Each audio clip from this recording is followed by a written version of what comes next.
Hey, this is Underlords Universe, and this is Brent and Brian here. And here on the Underlords Universe, we talk all kinds of stuff: hard rock, heavy metal, progressive rock, fantasy, sci-fi, horror, etc., etc.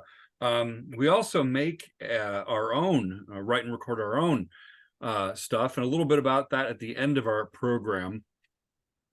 Today, this is a look at the second half of Van Halen's catalog,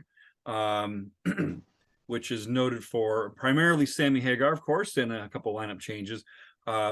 If you are interested in our take on the first 6 Van Halen records, I'll put the link below so you can access that there. And let's see what else. One thing about the way we kind of do stuff, there's a lot of people out there rating albums, and it's kind of a thing, and everybody's got their own system.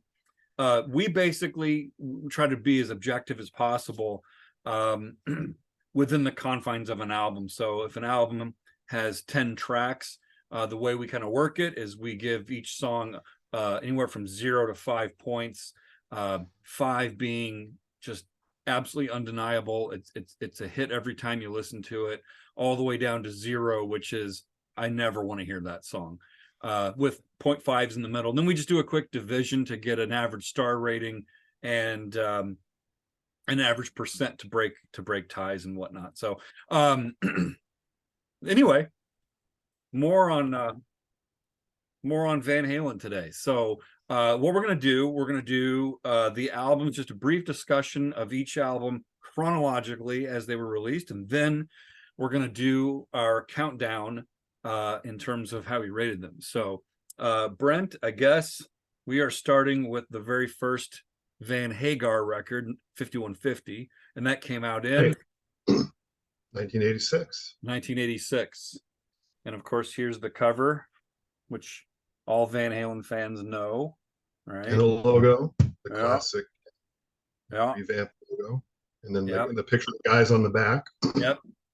Sammy Hagar had just cut his hair, so it looks all kind of floppo. Anyway, so Brent, when this album came out, obviously we both kind of gotten into Van Halen when David Lee Roth was in the band, but it was a quick changeover between 1984 and 1986, and for me it was like I'll take it. I thought it was great when it came out. For you, what are some highs, lows, etc.? Well, for me, the first of all, I'll say that I don't really like. Is it okay for me to go ahead and say some things I don't like about Oh, it? sure. Yeah, start with what you don't like then. Yeah, that's cool. That's cool. I don't like the production. I think Ed's guitars sound a little bit brittle. I mean, you've got that Eddie Van Halen sound, which obviously anytime you hear him play, you know what that sound is. But I thought the production was lacking a little bit. I thought it was a little bit thin. Right or wrong, I tried to imagine in my head Dave singing the songs, because I believe some of these songs were actually worked up when Dave was still in the band, if I'm not mistaken. Yeah, I think so.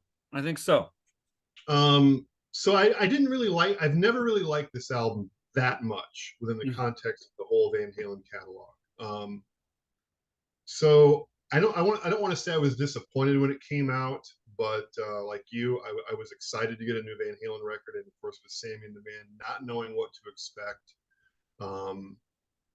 So I think it's a good first offering with Sam. I think some of his albums that would come later would be better. For me, the high points would be Summer Nights, Best of Both Worlds. The low point for me is Inside. It's too like video game sounding, and it just and the video game sounding. Yeah. For those of you who know what video games were like back in 1986, like Atari and Intellivision, that song I've never liked. Never liked. I'm sorry I can't give a better description, but yeah, for me that's the low point on the album. I'm going to agree with you that Inside is the low point on the album. I'm not a fan of it. I don't really like it that much at all. I gave Inside 2.5 stars because So did I. I actually do kind of find it. I mean, it's not the worst thing in the world. I can listen to it, but I tend to skip it. So, um, to me, it just sounds like a throwaway kind of song. It Yes. just sounds like a song that they just kind of threw together. Oh, we need something else to throw at the end of the album or something. And to me, the high point of the album is Dreams. I think Dreams is, I don't know. I think Dreams is one of the best songs that they did with Sammy Hagar across all of the Sammy albums. So, in fact, I rated Dreams as the highest rated song on the album. I gave Dreams just 3 stars. Oh, no kidding. Yeah, for me, a 3 star song for me is basically an average song. So Inside, I could Yeah, have given I it mean, that's 2. I gave it like 2.5. Dreams is not bad, but for me, and I know you're not a best of both worlds guy, but I really like Summer Nights. I do like Best of Both Worlds. So for me, I those are the high points on the record. I like Best of Both Worlds. I like Summer Nights. Um, I think the lyrics on Good Enough and Get Up are kind of stupid. Although musically, they're fine. I like them. I actually Mhm. think my two favorite songs, well, actually three, my three favorite songs on the record are actually kind of the biggest songs, which is kind of not usually the case with me. But Why Can't This Be Love and Love Walks In, I think, are great songs. And I think Dreams just kind of edges them out. I think there's an intensity to Dreams that's great. I also really like the fact that Love Walks In is actually about aliens. I do like that too. I You agree. know, I was thinking about that earlier today. Yeah, I agree. yeah, I think, and come to think of it, I think I'd say Love Walks In is really kind of iconic. I really enjoyed the kind of the interplay between the vocal melody and the keyboard progression in the verses.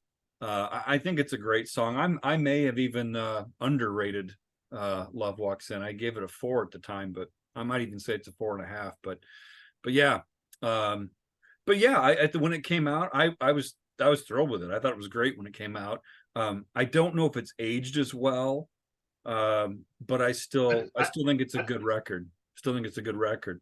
I Uh, don't think it's aged that well. I do agree with you. Another thing I will say about the Dreams video featuring the Blue Angels is pretty cool. That's a pretty oh cool. yeah, yeah, great video for Dreams.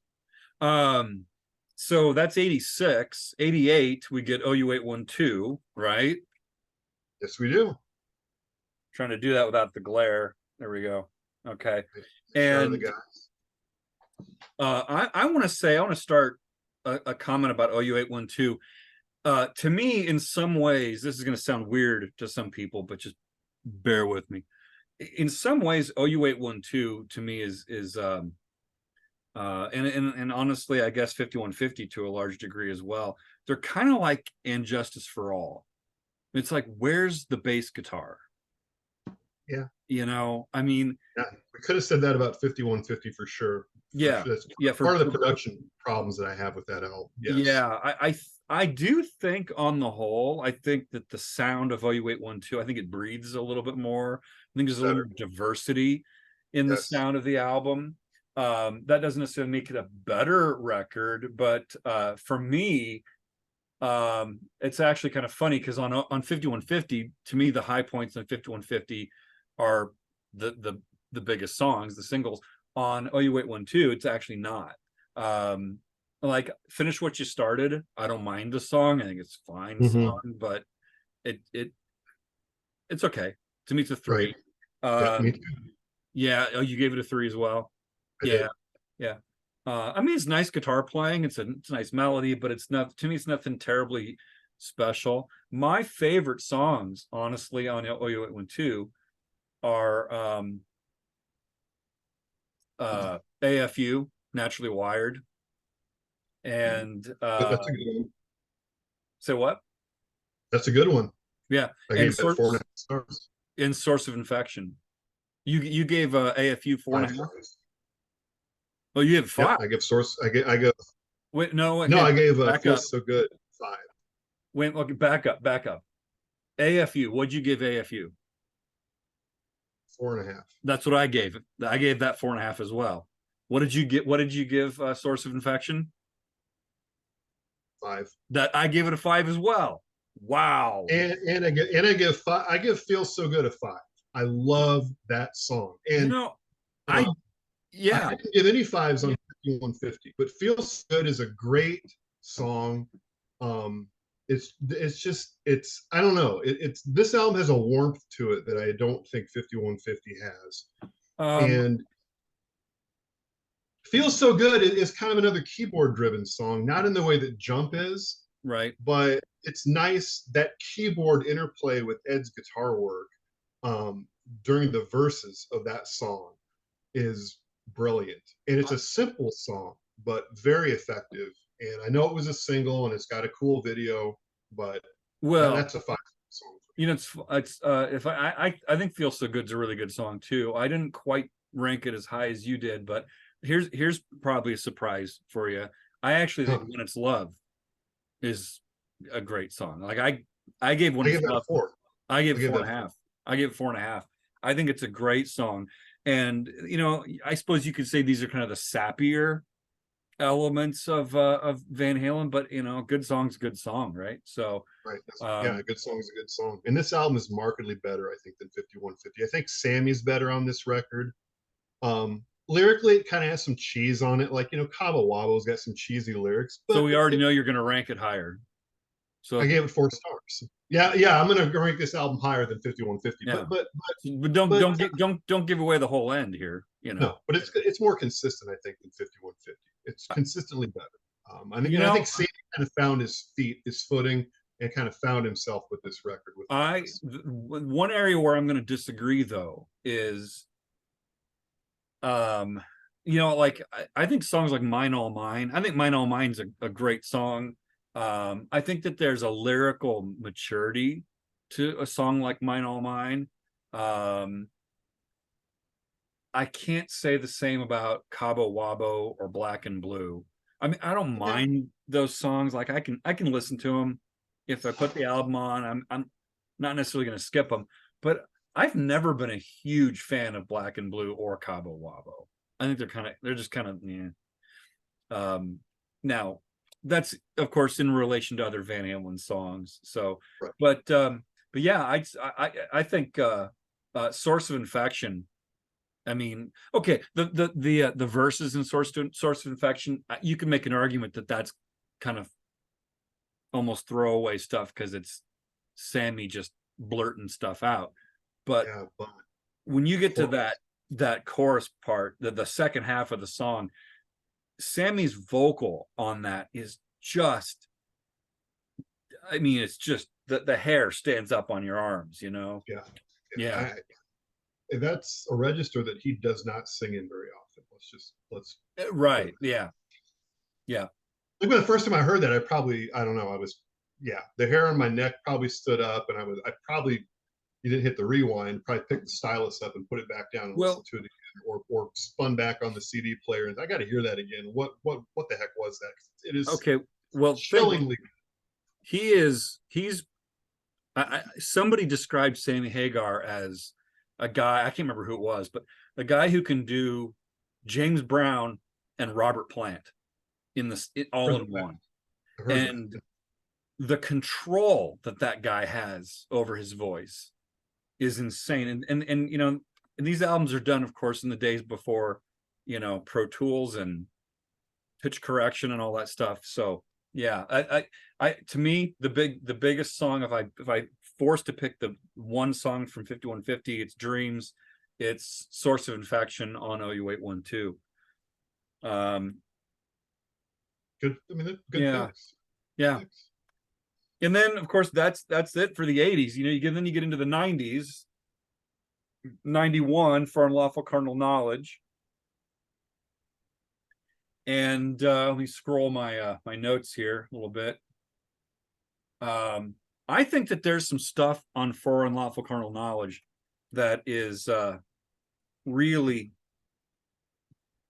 again, this is an album where I like the singles. Like I don't mind Run Around, and I don't mind Pound Cake necessarily, but I think that This Dream Is Over Like, to me, that's the high point. That's a 5. That's like, to me, easily the best song on the album. That should have been a single, I think.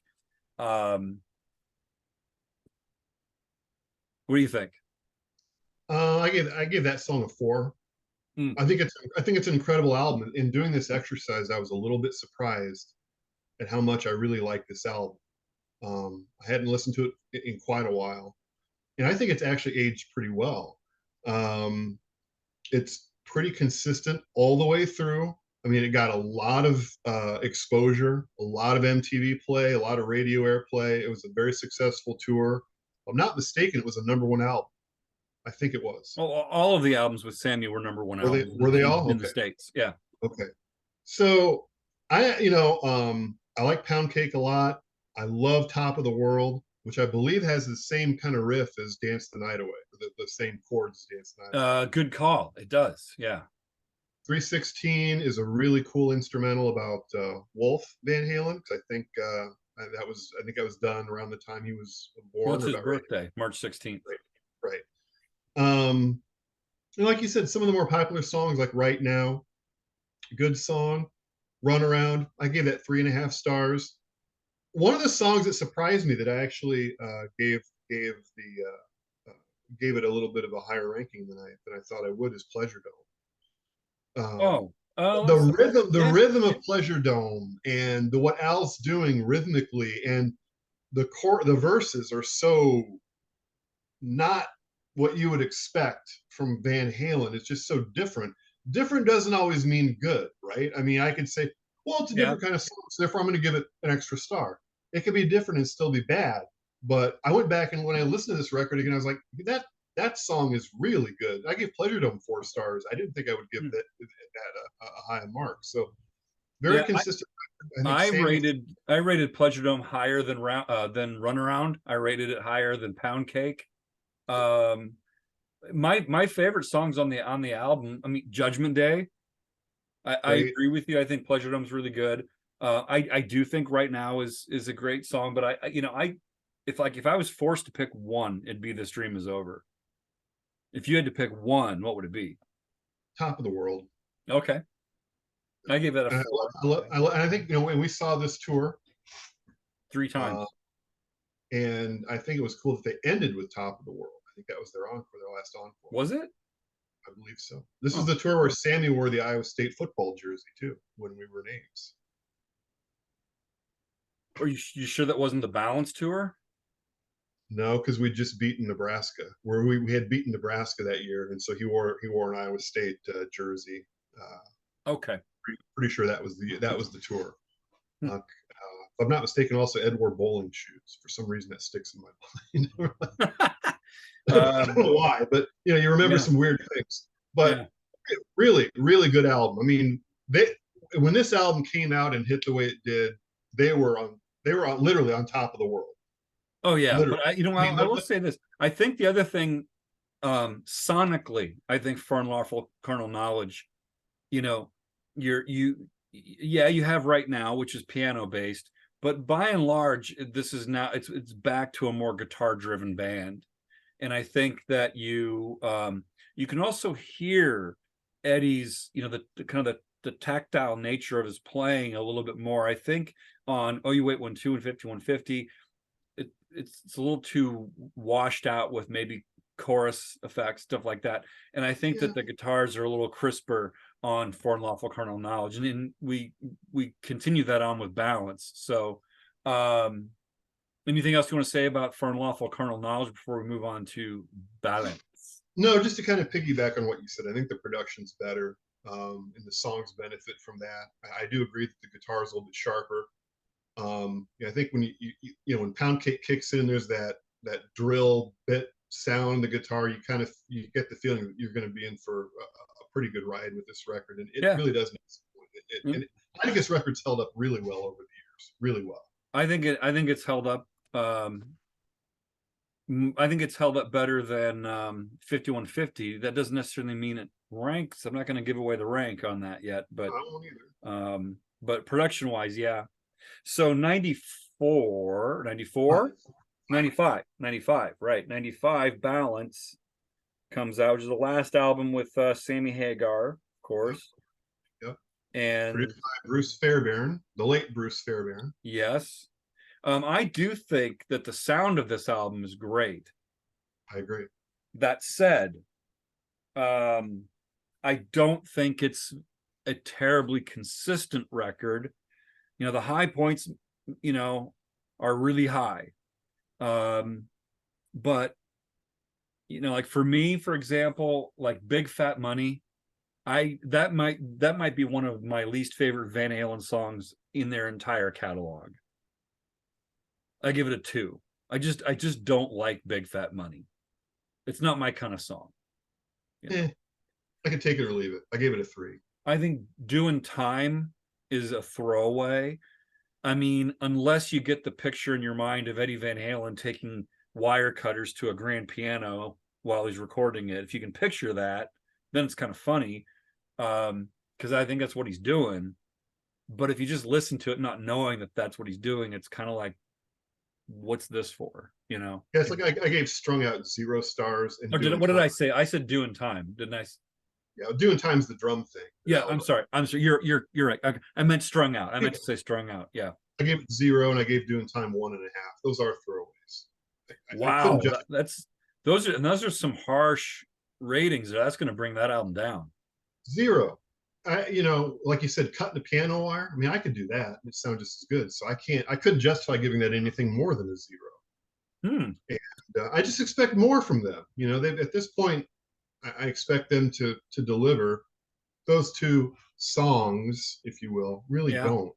But there's some good material on this record. Like Seventh Seal is incredible. Yeah. I love Amsterdam, the music. I think the riff is phenomenal. The lyrics are a little bit cheesy, but I still give that really high marks. But yeah, the album gets dragged down a little bit by those 2 tracks. And then, however you pronounce it, Baluch Ethereum or whatever, that's a pretty cool song. Yeah. I like that. I like that tune. I gave that a 3.5 though. I mean, I think as far as an instrumental goes, it's good. I don't think it's mind blowing though. I do think the Seventh Seal is that's a cracker of. I mean, that just bang. That's just Seventh Seal's a great song. The other song that I think is really really hot is Not Enough. I think Not Enough is actually arguably the best song on the record. I gave Not Enough 2.5 stars. 2.5. Wow. I give it 5. Wow. See, I think Take Me Back is a good song. I gave that a 4. I didn't really care much for I Can't Stop Loving You. I still give that like a 3. The album is inconsistent. It's funny. I agree with you. I give Can't Stop Loving You a 3 as well. It's funny, we really disagree about Not Enough though. Not Enough, I think, is one of the best ballad songs that they've ever done. I love the bass guitar fills in the choruses. I think it's super tasty. I think that and Seventh Seal are the best songs on the record. But I don't. It's got highs and lows. It's a peaks and valleys album, and that I think is not necessarily to its benefit. No, I'm going to go with Seventh Seal and Amsterdam as my highlights. If I had to pick one of those 2, I'd probably go with Seventh Seal as my track. It sounds great though. I mean, it's a great sounding record. So, but then you get your 5-year gap, which now doesn't seem like much. And you get Sammy leaves, and there's some drama back and forth, but eventually you get Gary Cherone from Extreme and Van Halen III. Yeah, 1998. If I recall, this was released on March 17th, 1998. I remember it came out on your birthday. What a gift it was. Yeah. Okay. So this could be interesting. You gave Strung Out on the last album, Balance. You gave that a 0, right? So here's my question. Is there anything on Van Halen 3 that is as worthy of a 0 as Strung Out? There is. Oh, okay, wait. And I think you know what it is. Well, I mean, I could guess. You want me to guess? Yeah, take one guess. Take How one many guess. say I? Absolutely. That's That song is an insult. That song is horrible. It is an abomination, and there's nothing musically about it that is redeeming. It's this meandering baloney piano bit that Ed does. It starts off with this real dramatic, like, baloney piano bit. yeah. This big bombastic dramatic intro and outro, and sandwiched in between is just this hodgepodge of nothingness. Ed can't sing. It's like he's trying to channel his inner Dave Gilmour and deliver this real soft, soulful, it just fails by any metric. This song is atrocious. I'm going to say it's the worst song Van Halen ever recorded. Strung Out's not a song. Doing Time's not really a song. This is a song. It's terrible. Folks, it gets 0 stars. 0. You have to work really hard to get a song 0 stars. They did it. You're harder on the band, I think, as a whole than I am. This album's not, it's, again, we'll get into it a little bit more. This album's not a good album. And that is the bottom of the barrel. That is about as low as they. What?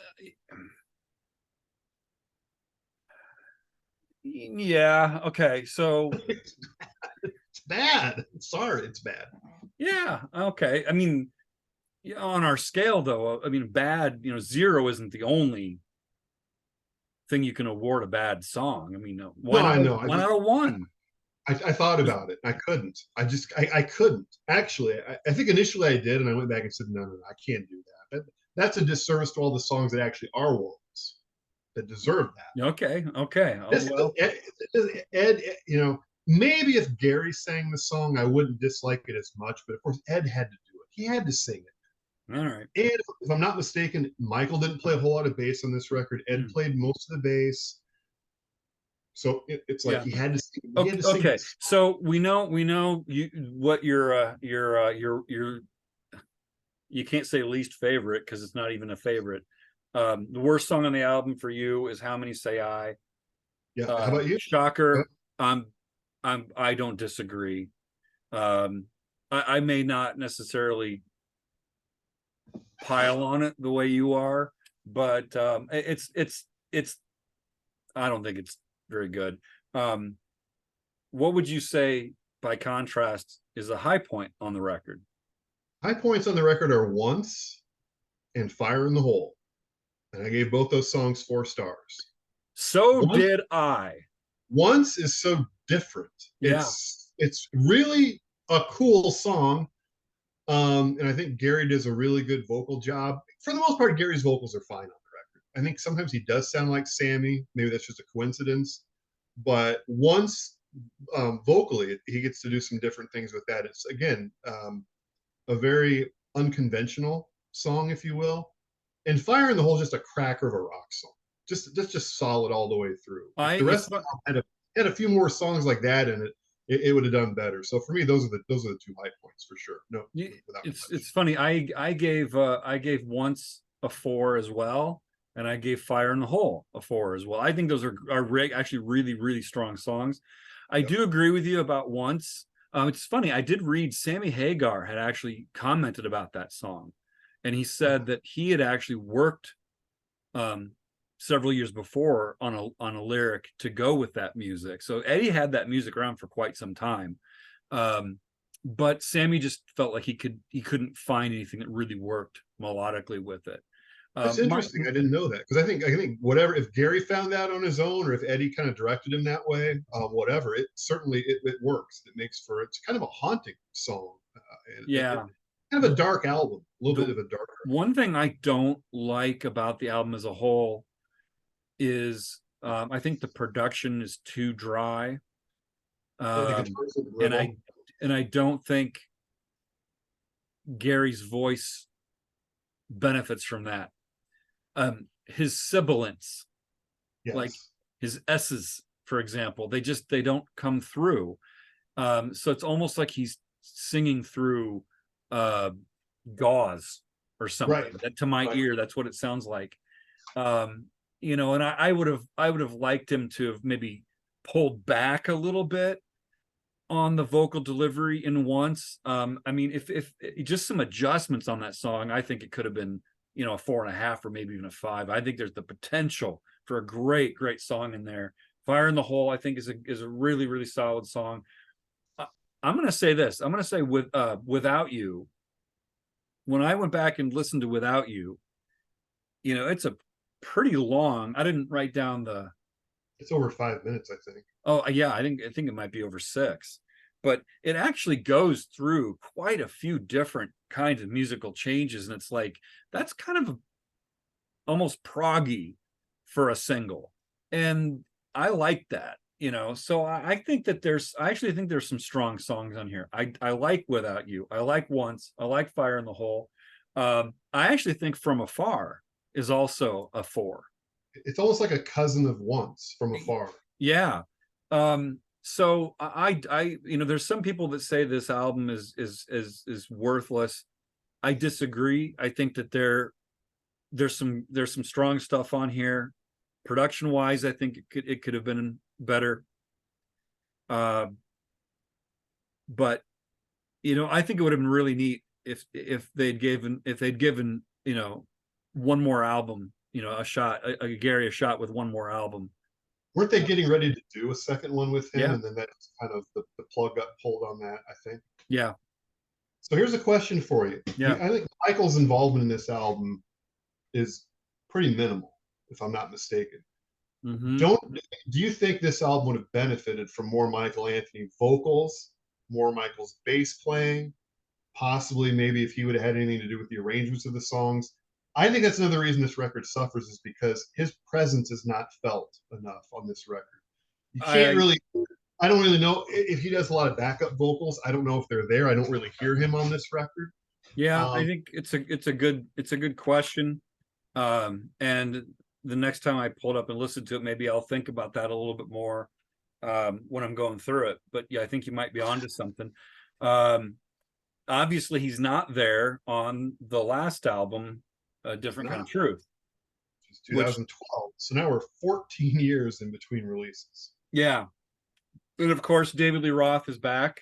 Can you believe this record's 11 years old, Brian? That's just insane.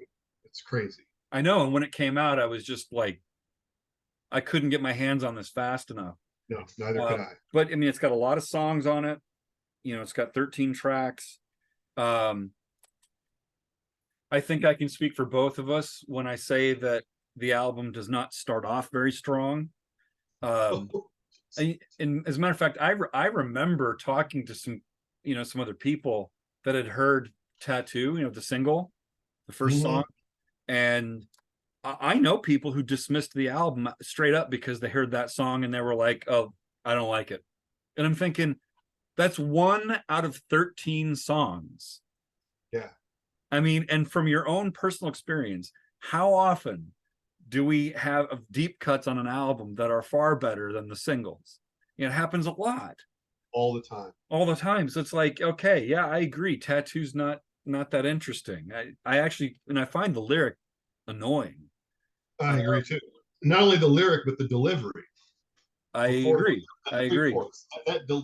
Whatever he's saying, because again, Dave doesn't enunciate the best either.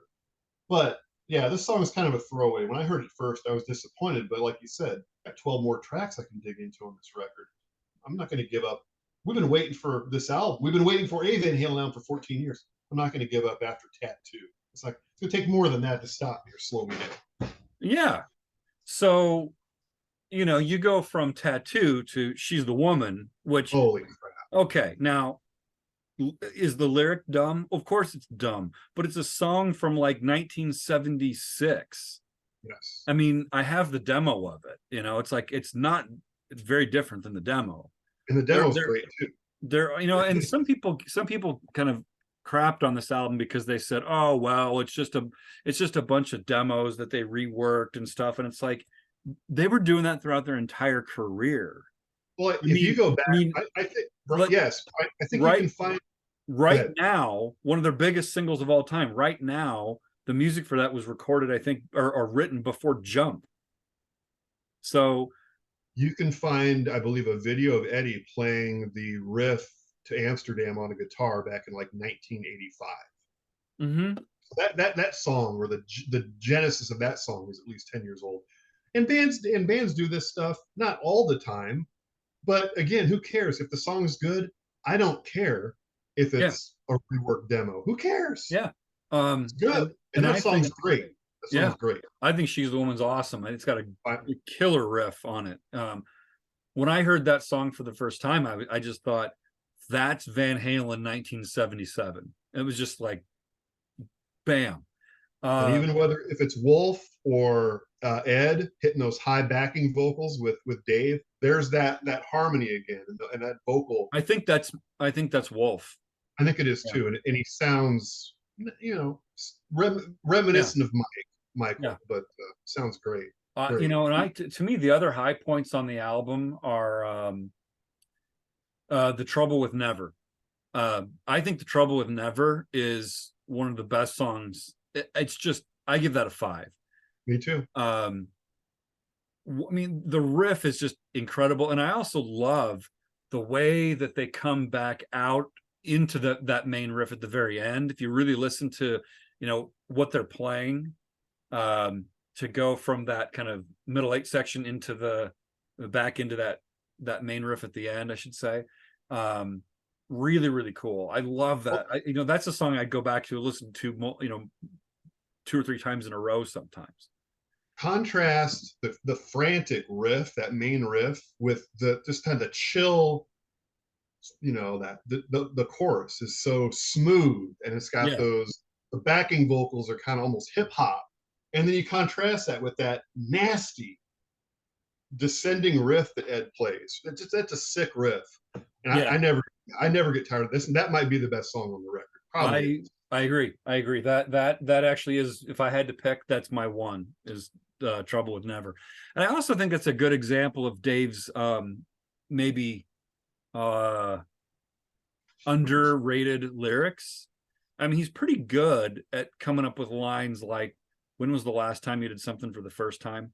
And it's like, it's not like, you know, it's It's like Yes or Iron Maiden well, quality you're not going to win lyrics. a Pulitzer Prize with that if that's, but at the No, but same, when I heard that, I actually thought about it. I'm like, hey, that's kind of deep for Dave. When I, well, it's not just deep for Dave. I mean, it's like, think about the idea. When was the last time you did something for the first time? And it's like, if you spend all your life constantly doing what you've always done, that's what's the next surprise? What's the new thing? And it's like, so I actually think the lyrically, I really like The Trouble with Never as well. And then there's a bunch of other songs that I think are rock solid, maybe not 5s, but 4s, 4.5s, like Out of Space, that's an old song too that they just wrote new lyrics for. I gave that a 4. Beats Working. I gave that a 5. Yeah. Big Oh man, River. I I think, gave that a 5. yeah, I mean, it's just kind of one after the other. I think earlier in the album too, Chinatown's a really good song. As Is, I think, is a really good song. As a matter of fact, I don't think there's a dud on the whole album except for Tattoo. Tattoo. Yeah, I gave that 2.5. Everything else on the record for me is 3 and above. So it's solid in the 3.5 range. It's got some really. I think I have 4 songs that are 5 stars. Yeah, So it's got quite a really good high marks. yeah. Uh, a solid return.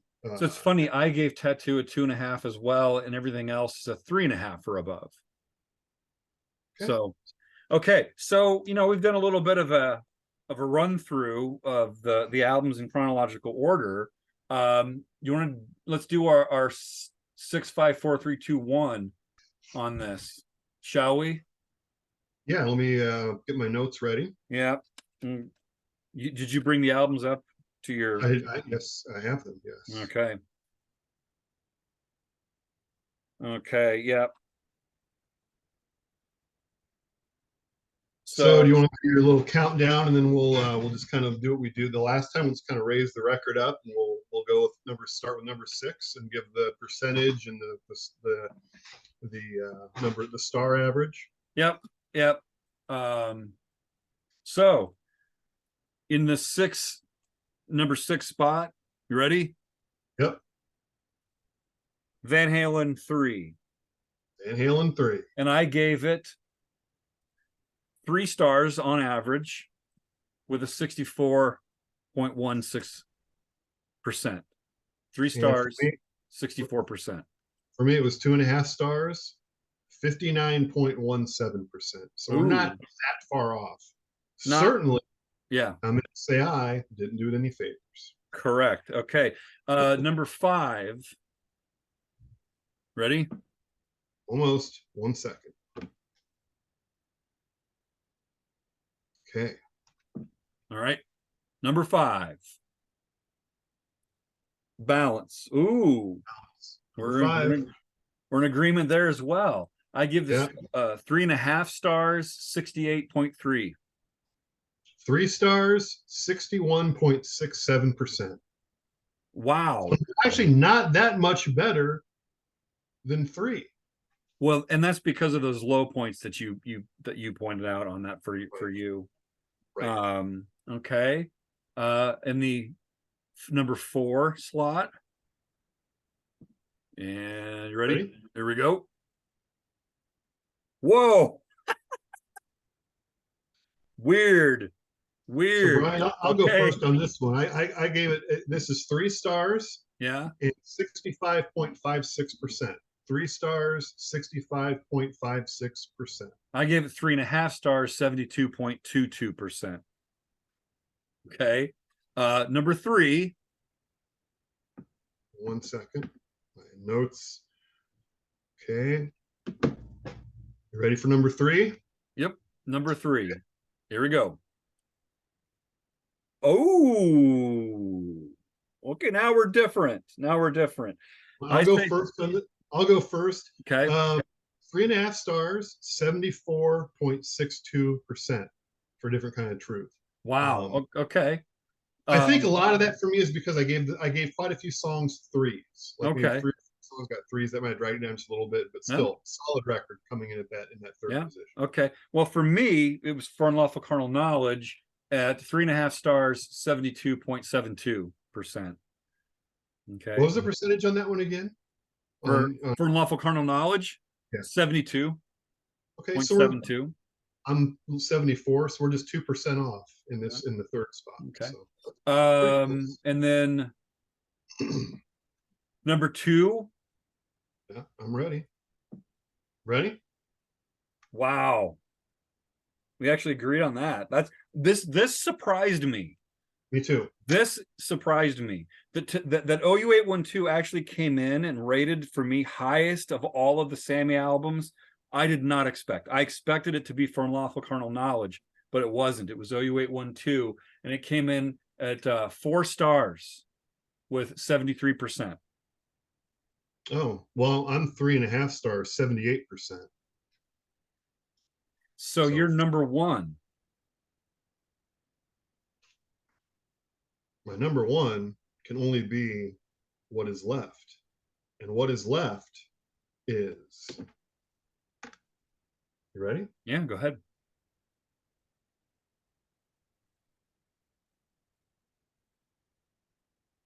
So for me, for Unlawful, excuse me, for Unlawful Carnal Knowledge is 4 stars because it hit that 80% mark. It's 80% right on the nose. Ah, see, different kind of truth for me is 4 stars, 79.32. So, all right. So let's recap. 6, 5, 4, 3, 2, 1. Okay. 6th spot. 6. Van Halen 3. Balance. 5150. For Unlawful Carnal Knowledge, and you had a different kind of truth. Then we both were back in agreement with OU812, and then for my top spot of the second half of Van Halen catalog is Different Kind of Truth, and yours was for Unlawful Carnal Knowledge. Now, the interesting thing would be to say, okay, that's the second half of Van Halen's catalog.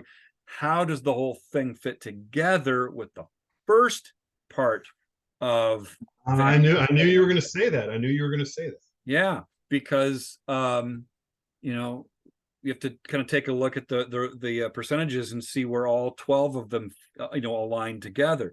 So that'll be another episode.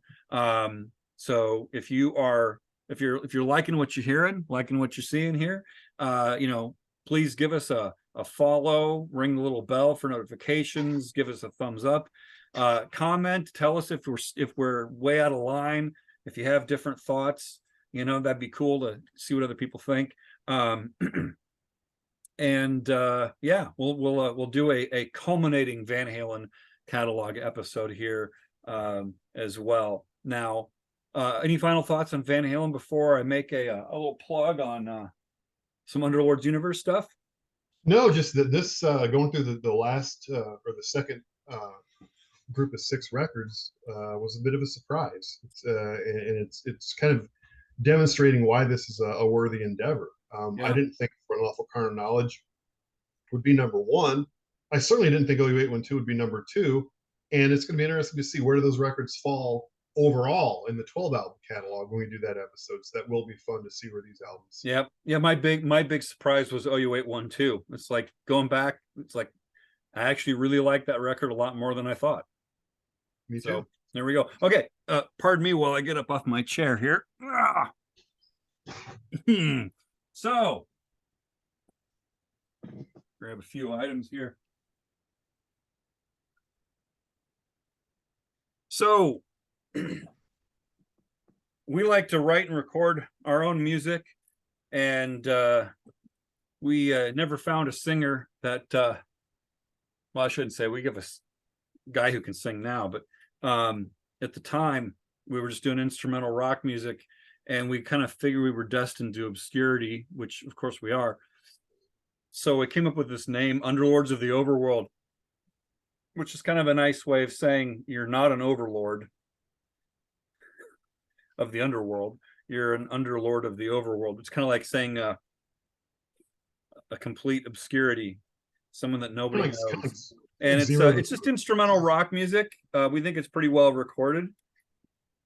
And we have a guy in the band who is well acquainted with an author. Actually, he is the author. He goes by a pen name H. Prescott Lemon, and he came up with this entire series of stories about like a fictional alternate universe version of the band.